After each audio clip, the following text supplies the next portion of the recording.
Don't just live for tomorrow, or just live in yesterday. Just be glad for all you have that's in today. And though you've come through many obstacles. Hey everyone, Connie here, and welcome to my blind reaction to Dead End Paranormal Park, Episode 8. So, last time we finally found out the true main villain, at least for now, of the series, and that is Pauline Phoenix herself. So, Pauline Phoenix is a ghost, and we have had heavy implication as to why in the last episode. I don't know if I touched on it, though. I actually don't know if I touched on it, why she's a ghost.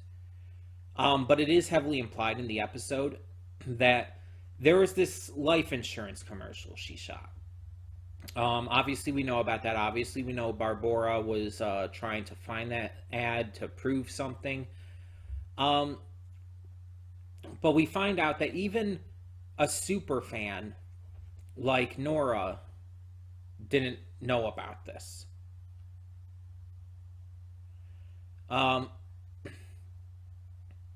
Now, did I get her name wrong?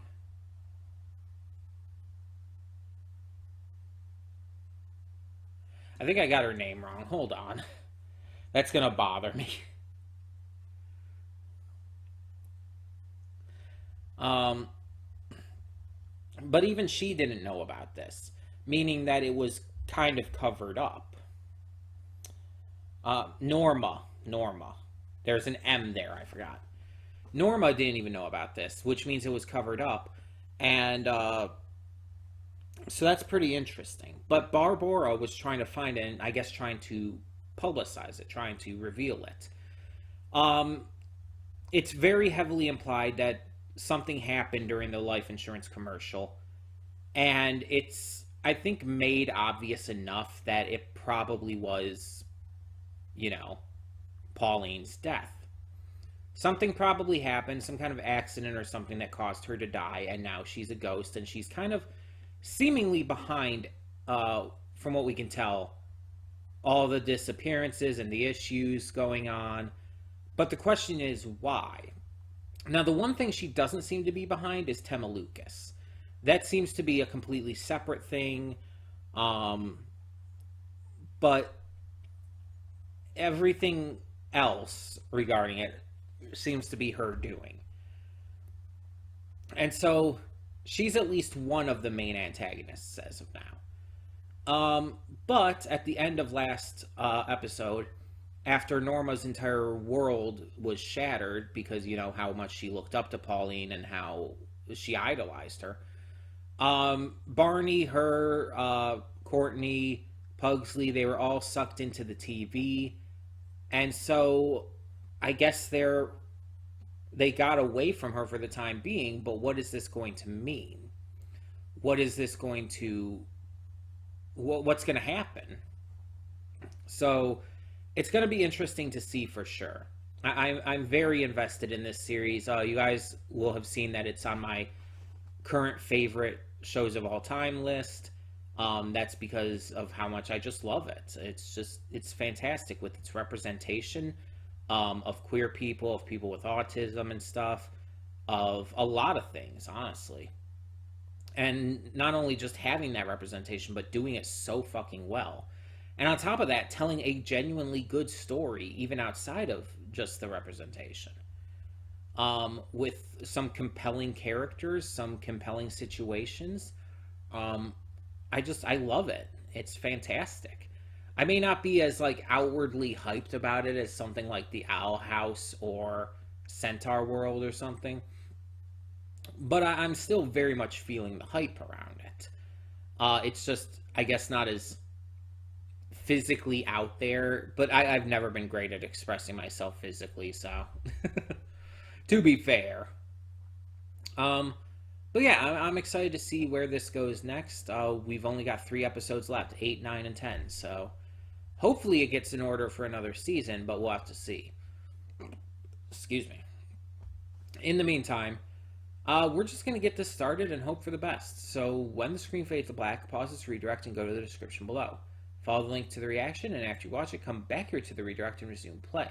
Because after it fades to black, then it fades back in, everything from that point forward will be my afterthoughts and will contain spoilers to the episode. So, that being said, thank you so much for tuning in, and I will see you at the reaction. And we are back, and we'll begin with spoilers in 3, 2, 1, now. This episode really hit hard. I probably didn't show it through watching or through visuals or expressions or whatnot, but it's just I think I was just more. It wasn't so much emotional in terms of like bring like too many tears to my eyes or whatnot, though I am tearing up more now thinking about it. It was more so that it was just very heavy and personal and a lot to handle and a lot to focus on. Because I believe I stated this last time. If I'm wrong, I don't know. Maybe I look like an idiot, but I believe I talked about this last time. Norma is for someone who hyperfixates like her and who can obsess over media like her and the characters and the people who make the media and everything. I can very much deeply connect with her feelings here, because her entire world was not just turned upside down, but destroyed. Norma's autistic, and because of that, like I said, she hyperfixates. She makes these strong emotional connections to the things she hyperfixates on. In this case, the career of a certain actress and everything surrounding it. And as someone who has experienced that myself and has experienced the harrowing sting of just depression when you find out that someone working on that project that you love so much is terrible. It's one of the worst feelings in the world. Again, I believe I talked about it last time, but I connect this with my experience with Harry Potter and J.K. Rowling. I grew up a huge fan of the Harry Potter franchise. I read the books, I watched the movies, I got merch, and I did the sorting quizzes and everything. I was super into it. And then it was made apparent that J.K. Rowling was a terrible person. And not only that, but I also realized things about the stories that I hadn't before.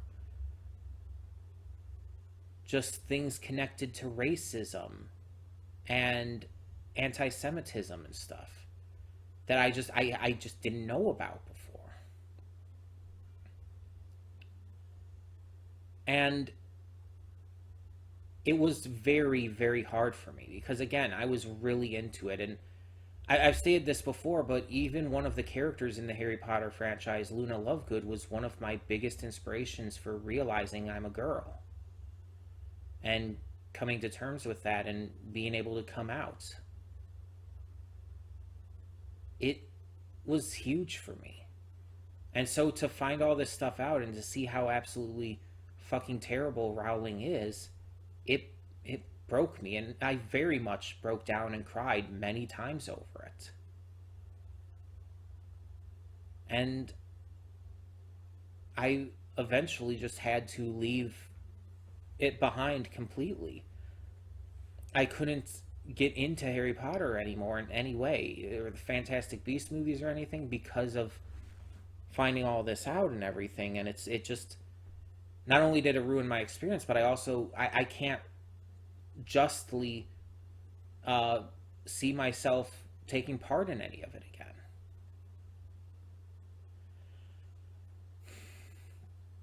Norma's experiencing the same, kind of the same here, but she retreats into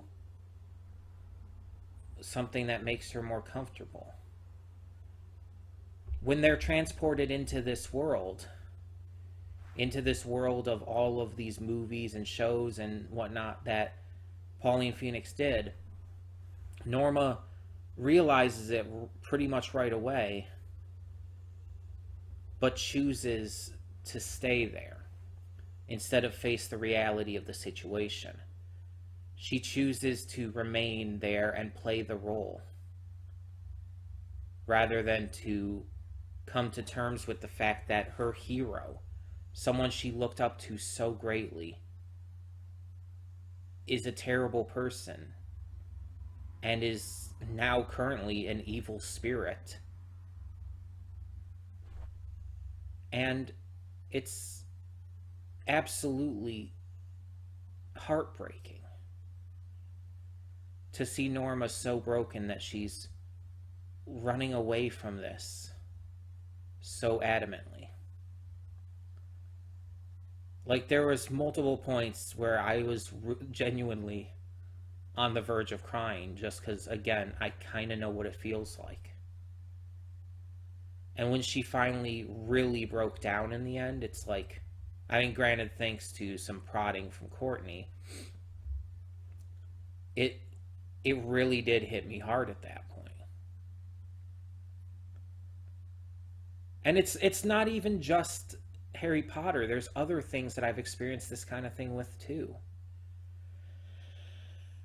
where I found out someone that I enjoyed the work of ended up being terrible.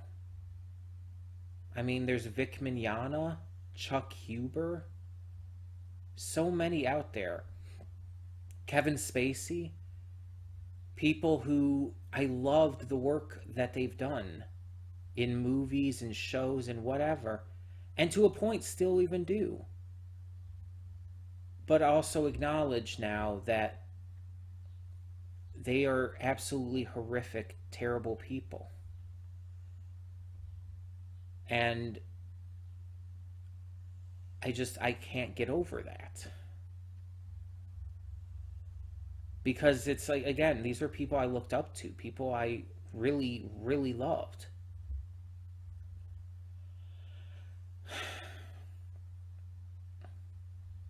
And again, I've broken down and I've had my fair share of cries from this all. And it's a hard feeling to face. But it does need to be faced. And it's just another one of those lessons and ideas that this show teaches that is exceptionally handled and very real. It's funny. I think I joked about this before too, but for a series with a transgender character in it, it's actually the cis character I'm relating to more. I've connected with Norma on some very personal levels. And while, yes, there's some very personal levels I've connected with Barney on, too, I mean, I just kind of have to say it, Norma's my favorite character. I just feel more, like, outside of the trans part, I feel more deeply connected to Norma. I feel like I'm watching myself and my issues and my fears and worries, my issues with autism and how that's displayed in this and everything. And it's so deeply impactful to me. This is why this is on my favorite shows of all time list right now.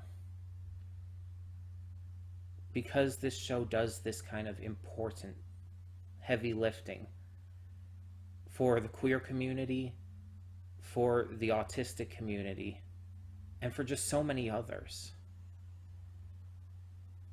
It's important. And I really, really think that this show needs more attention, because it's something truly special.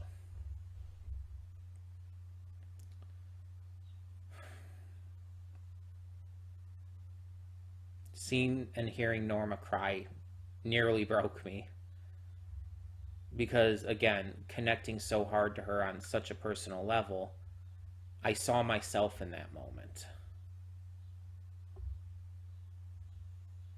And that's a big deal. But the ending of this had another drop for us. Courtney feels like she's being pushed away by them. She views it as they view her as lesser, because she's not human. And despite genuinely caring for them at this point, she doesn't know how to act around them completely yet. And she messes up. And unfortunately, they don't handle it super well either. And they lash out at her, which I don't think was the right way to handle that. Granted, what she had said to Norma was absolutely uncalled for. But I think that's not what anyone needed at that moment. And unfortunately, it has led to Courtney teaming up with Pauline. They've teamed up with Pauline, and now it's not going to be great. Especially with Pauline giving the most likely false promise that she can help Courtney get back home. And so it's just, what now? Because on top of it all, our trio has been banned for life from the park. Pauline has turned everyone against them. What do? We have 2 more episodes of the season. And we're definitely going to do them together. If this sticks the landing, this will truly be a really special show. And I have all the faith in the world that it's going to stick the landing. At this point, I have no reason to think otherwise.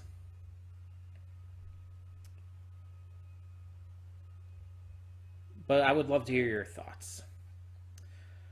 So tell me in the comments below, what did you think of this episode of Dead End Paranormal Park? And for now, I'm Connie and I'm signing off. See y'all next time.